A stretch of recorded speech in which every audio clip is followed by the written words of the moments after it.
For saving a project, for exporting a layout or importing a report format, we have to know about the project communications. We have set up this layout like activity ID, name, original duration, start, finish, baseline project start, baseline project finish, actual start, actual finish, and duration percent. Suppose if we plan to use this same format in the near future, we can save this layout.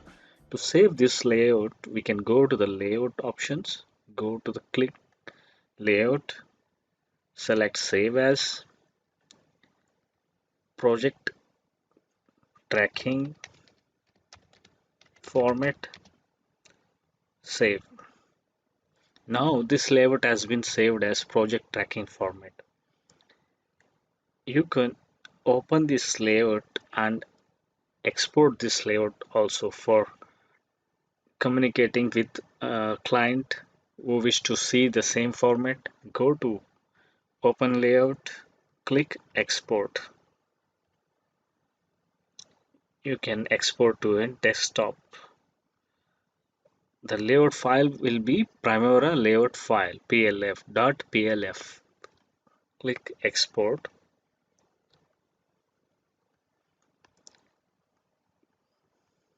Close. You can import the same exported file which is saved in the desktop PLF format. Go to the layout options, select open, select import. The desktop, you can see the project tracking format PLF file. Click on it. It has been selected. Click open. You can select format 1. Change the layout name. Now it has been imported back. Similar fashion, you can import, export different formats of layout of a program. It can be sent across to clients for communication purpose. Coming to the saving of this file, go to the file. Either you can export or import the file. To export the file, go to the export option in the file. In a Primavera P6, you have options to export.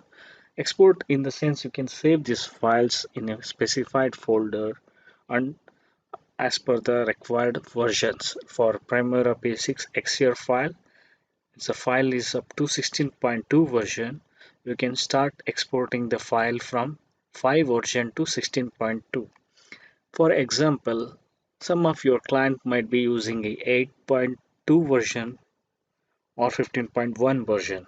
They cannot be able to access 16.2, so you can send or export the file in 8.2 version or 15.1 version. So click on export format and go to the next. Similar in the you can save the file or export the file in a spreadsheet, Microsoft Project, MPX format and XML format. Spreadsheet format also, P6 XML format, Primavera Contractor XCR format.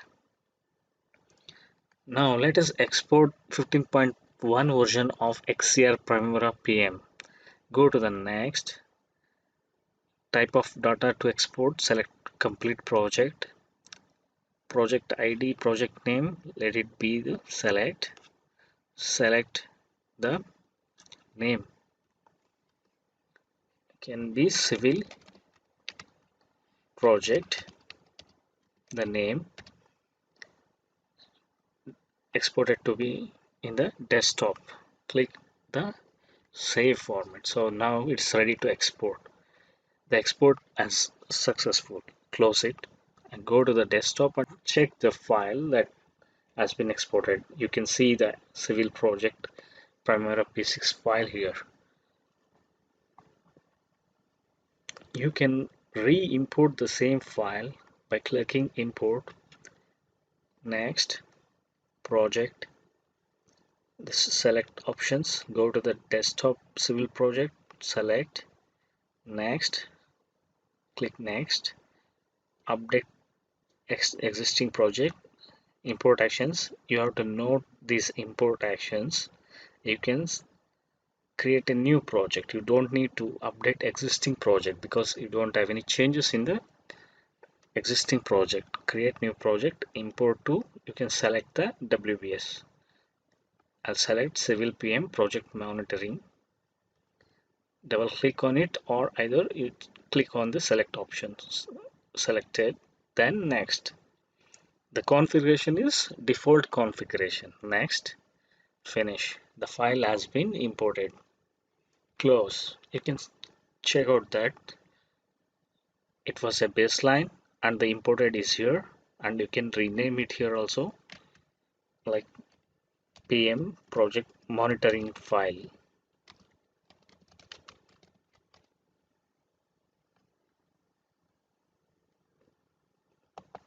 Click and open the project.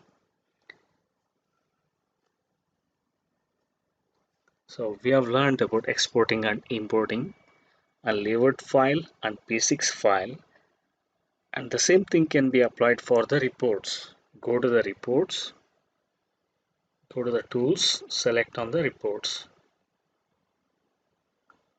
To open up the report section, if you have assigned any resources, you can check the resource details, resource rates, EPS, WBS summary, WBS details, project reports. We'll run this expense summary by project. Right click on it, run the report. Just select the print preview. Expense summary. What was the expenses? Like actual cost, budgeted cost, remaining cost. This is the expense which has been assigned. Close it. We don't need this. We can go by budgeted cost also, or activity cost report. Right click on it, run the report, click on it, select print preview, click OK. You can check the activity cost details, like budgeted total cost, actual total cost, remaining total cost. It's the pages up to 8. You can select, go down here. You can check the variance cost also. Go up. You can check the updated activities, like activity status completed here, total cost, actual cost, remaining cost. It's at 0. Only the remaining cost is for substructure design. There was $650, 450 actual cost has been incurred, remaining is $200. So if you go down and notice all the cost report details from the report, like going through all the budgeted total cost of all the activities and remaining total cost. You can also go for variance also. Then close the report. Here it's a, this is you can generate various reports in the report section. And the other advantage is you can save this report format, either import the format also. Go to the activity cost, click on it. You can export and import or modify the report also. So hopefully up to now you are familiar with all the exporting, importing, project files, layout files, report files, and running the reports. As you thoroughly practice these reports, exporting, importing, and modifying the report according to your needs, you are a pro user in Primavera. You have various report formats, inbuilt templates. You can create your own report format and you can save it here. And here it ends the project Primavera Basics training. Hopefully you have learned most of the things in P6. like an advanced user. Keep on practicing the tools like creating activities, WBS, assigning resources, cost, generating reports, and tracking periodically. Thank you. See you in next course. Till then, bye.